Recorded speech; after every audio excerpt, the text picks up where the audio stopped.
Hello friends, मैं हूं भरत और स्वागत है आपका हमारे यूट्यूब चैनल में। तो आज की इस वीडियो में मैंने समय के बारे में बात की है। उम्मीद है कि आपको यह वीडियो पसंद आएगी। हम सभी समय से परिचित हैं, फिर भी इसे परिभाषित करना और समझना कठिन है। साइंस, फिलोसॉफी, धर्म और कलाओं की समय की अलग अलग परिभाषाएं हैं, लेकिन इसे मापने की सिस्टम है वो कंपैरेटिवली सुसंगत है। तो चलिए हम समय को साइंस की भाषा में समझते हैं। ऐसे ही नए वीडियो देखने के लिए हमारे YouTube चैनल को सब्सक्राइब करें और बेल आइकन को प्रेस करें। हम सभी लोग जानते हैं कि घड़ी सेकंड, मिनट और घंटों पर आधारित है, जबकि इन यूनिट का आधार पूरे विश्व में बदल गया है। समय का आधुनिक इंटरनेशनल यूनिट सेकंड को सीजियम परमाणु के इलेक्ट्रॉनिक ट्रांजिशन द्वारा परिभाषित किया गया है। भौतिक विज्ञानी समय को अतीत से वर्तमान तक की घटनाओं की प्रगति के रूप में भविष्य में परिभाषित करते हैं। अगर कोई सिस्टम अपरिवर्तनीय है, यानी कि सिस्टम में कोई बदलाव नहीं होता है, तो उसे टाइमलेस कहा जाता है। समय रियलिटी का चौथा परिमाण माना जा सकता है, जिसका उपयोग अंतरिक्ष में घटनाओं का वर्णन करने के लिए किया जाता है। समय कोई ऐसी चीज नहीं है जिसे हम देख सकते हैं, छू सकते हैं, लेकिन हाँ, हम इसके मार्ग को माप सकते हैं। भौतिकी समीकरण समान रूप से अच्छी तरह से काम करते हैं, चाहे समय आगे की ओर बढ़ रहा हो या पीछे की ओर अतीत में।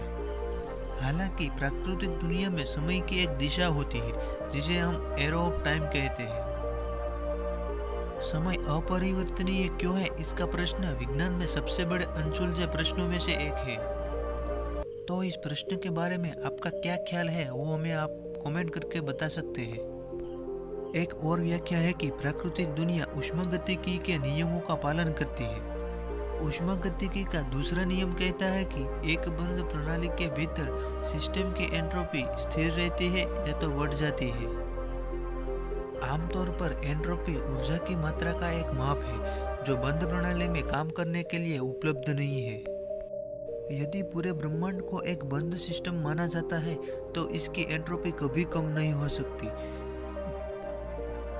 दूसरे शब्दों में कहें तो ब्रह्मांड ठीक उसी स्थिति में वापस नहीं आ सकता जिसमें वह पहले था, यानी कि समय पीछे नहीं हट सकता। अब हम टाइम डायलेशन और टाइम ट्रैवल के बारे में बात करेंगे।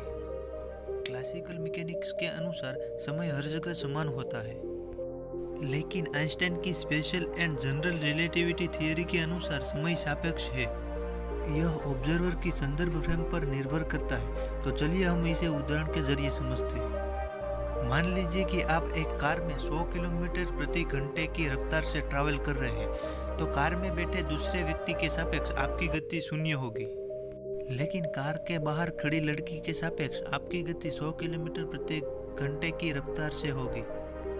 वैसे ही आपके सामने 90 किलोमीटर प्रति घंटे से आने वाली कार आपको 190 किलोमीटर प्रति घंटे से आती हुई दिखेगी। इसका मतलब यही हुआ कि समय सापेक्ष है।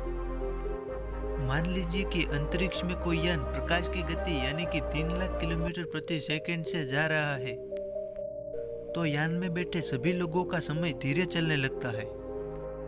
मतलब यान में एक साल हमारे पृथ्वी के हजारों साल हो सकता है। तो बेसिकली इस घटना को टाइम डायलेशन कहा जाता है। तो अब हम टाइम ट्रैवल की बात करें तो क्या कभी भी हम टाइम ट्रैवल कर सकते हैं? तो इसका जवाब है हाँ, हम टाइम ट्रैवल कर सकते हैं।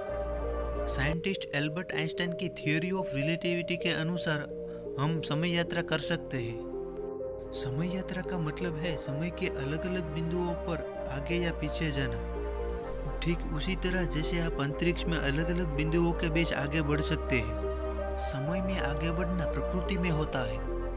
इंटरनेशनल स्पेस स्टेशन पर अंतरिक्ष यात्री जब पृथ्वी पर वापस लौटते हैं, तो उसकी उम्र पृथ्वी के लोगों की तुलना में कम होती है।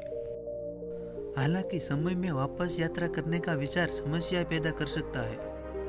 फॉर एग्जाम्पल, यदि आप अपने माता या पिता के जन्म से पहले के समय में यात्रा करते हैं और आप अपने दादा को मार देते हैं, तो क्या आप वर्तमान में जिंदा रहोगे या नहीं? इसके बारे में आपका क्या ख्याल है, वो आप हमें कमेंट करके बता सकते हैं। भौतिक शास्त्रियों का मानना है कि अतीत की समय यात्रा करना असंभव है। तो आपको हमारा यह वीडियो कैसा लगा, वो हमें कमेंट करके ज़रूर बताइए। अगर आपको यह वीडियो पसंद आया हो तो वीडियो को लाइक करें और चैनल को सब्सक्राइब करें।